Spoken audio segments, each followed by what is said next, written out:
It's World Breastfeeding Week, August 1st to 7th, and this year's theme is Enable Breastfeeding, making a difference for working parents. But how do we actually support breastfeeding moms in real, practical ways? We spoke to Amy Bartholomew, breastfeeding counselor and board member of the Breastfeeding Association of Trinidad and Tobago, about why this matters for everyone. Prioritize breastfeeding, create sustainable support systems. And how does that affect us? Well, it actually supports our whole mission, which is to protect, promote, and support breastfeeding. So it will really encourage us to just continue our work of supporting breastfeeding mothers, families, and the community as a whole. In today's society, while breastfeeding is natural, it's not always easy. Mothers face cultural barriers which make the simple act taboo in public. How do we change this? Education. Once people know the benefits of breastfeeding, and I think this should start as early as school, because as I said before, where does good nutrition, where does good health begin? It begins with breastfeeding because it's the first food and it's the foundation for good health. But some mothers have difficulty suckling their child. For breastfeeding to go well, for a mother to produce enough milk, etc., a baby needs to be latched on properly. So it's how the baby opens the mouth and comes to the breast to breastfeed, because they don't just suck. There's a compression that takes place between the tongue and the upper palate that really creates like a compression and not just a suction to get the milk out, effectively. She explained that's why techniques like the cross-cradle hold are key in those first few weeks.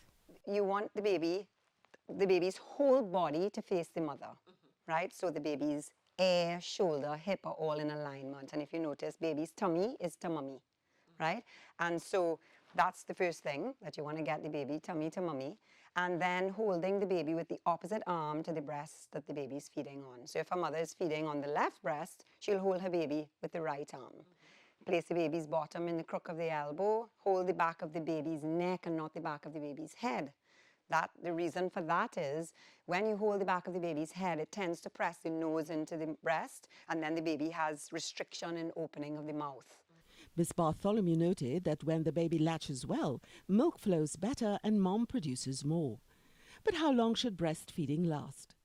Well, the World Health Organization recommends that a baby exclusively breastfeed for 6 months and then continued breastfeeding with complementary foods up to 2 years and beyond. And what happens when moms go back to work? Support, she said, can be as simple as education, a plug for a breast pump, or understanding from an employer.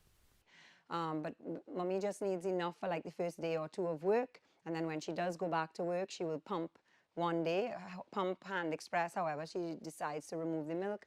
Breastfeeding isn't just personal, it's a public health foundation.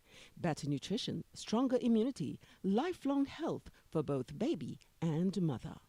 It helps to prevent NCDs, things like diabetes, high blood pressure, obesity, infections like ear infections, respiratory infections, and it also is it's a bonding experience, and so baby feels secure. So World Breastfeeding Week reminds us, supporting mums supports society.